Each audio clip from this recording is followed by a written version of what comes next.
ছাত্ররা মানে আমার বক্তব্য হচ্ছে যে সমন্বয়করা তারা কি আসলে সঠিক পথে আছেন?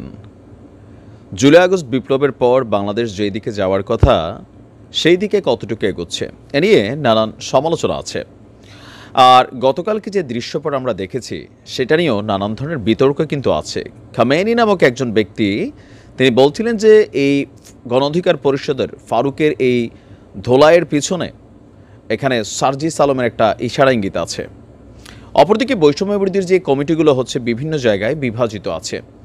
রাজনৈতিক দলগুলোর সাথে এই বৈষম্য বিরোধী জাতীয় নাগরিক কমিটির বিশাল একটা বিভেদ আছে। বিএনপি জামাত ইসলাম একে অন্যের ছায়া দেখতে পারছে না।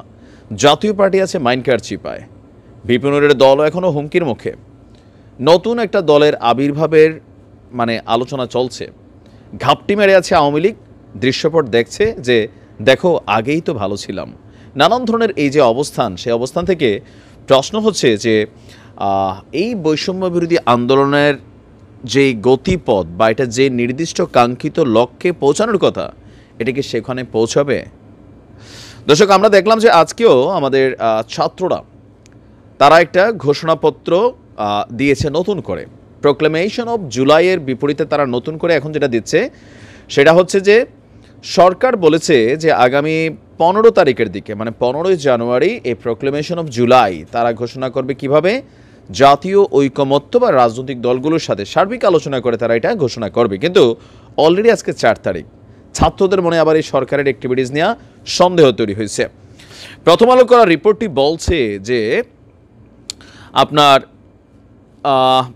15 জানুয়ারি পর্যন্ত সরকার যে সময় বেঁধে দিয়েছিল, ছাত্ররা এবং জাতীয় নাগরিক কমিটি মনে করছে সমাবেশের 4 দিন পার হলেও সরকারের পক্ষ থেকে এই ঘোষণাপত্রের বিষয়ে দৃশ্যমান কোনো উদ্যোগ নেওয়া সম্ভব হয়নি। এজন্য তারা সমালোচনার পরে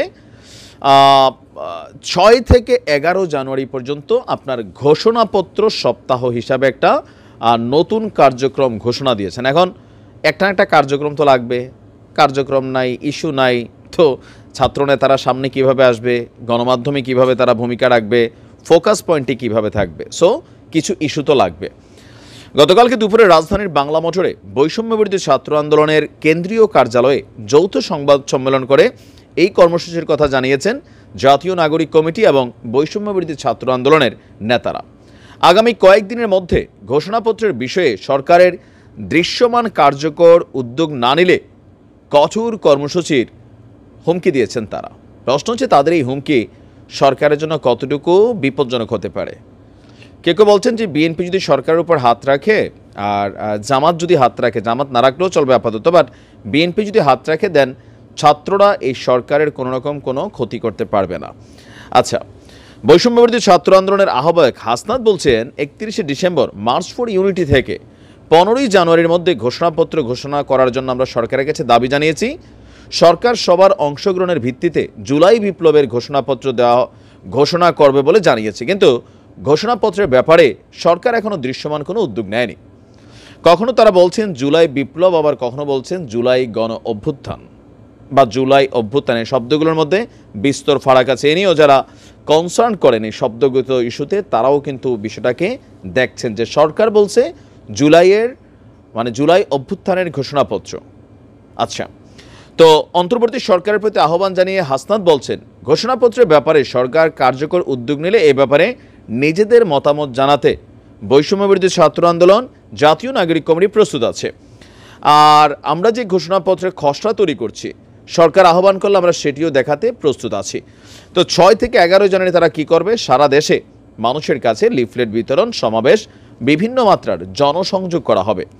ঘোষণাপত্রের নমুনা কি দেখতে চায় সেটি প্রতিফলনের জন্য তারা মানুষের কাছে যেতে চায়। ইভেন আগামী এই পুরো সপ্তাহ জুড়ে প্রতিটি জেলায় ঘোষণাপত্রের দাবিতে কর্মসূচিও পালন করবে এই জাতীয় নাগরিক কমিটি এবং বৈষম্য বিরোধীরা। সারা দেশের সব শিক্ষা প্রতিষ্ঠানগুলোতে, তারপর হচ্ছে আপনার জেলা উপজেলায় ছাত্র, নাগরিক, পেশাজীবী, কৃষক, শ্রমিক সহ সর্বস্তরের জনগণের মধ্যে তারা একযোগে গণসংযোগ চালাবে। প্রতিটি জেলায় এই আন্দোলন এবং জাতীয় নাগরিক কমিটির যৌথভাবে এই সকল কর্মসূচি তারা পালন করবে। তারা তাদের ওয়েবসাইট এবং ফেসবুক পেজের লিঙ্কগুলো দিয়ে দিবে। সেখান থেকে লিফলেট নিয়ে নিজস্ব উদ্যোগে প্রিন্ট করে পাড়ায় মহল্লায় আপনার এগুলোকে বিতরণ করার জন্য দুর্বার আন্দোলন গড়ে তোলার ঘোষণা দিয়েছেন এবং এই ঘোষণাপত্রের মধ্য দিয়ে বাংলাদেশের ভবিষ্যৎ নিশ্চিত করা হবে বলে তারা বলছেন। এখন এই কর্মসূচি কতটুকু ইফেক্টিভ হবে সরকারকে চাপ প্রয়োগের জন্য, যেখানে আমরা দেখছি যে জামাত একটা ক্যালকুলেশন করছে যে আগামী 7 মাসের মধ্যে নাকি নির্বাচন করা সম্ভব। বিএনপি তো আগামী ফেব্রুয়ারি মার্চে রাজপথে নামার এই ঘোষণা দিয়ে বসছে।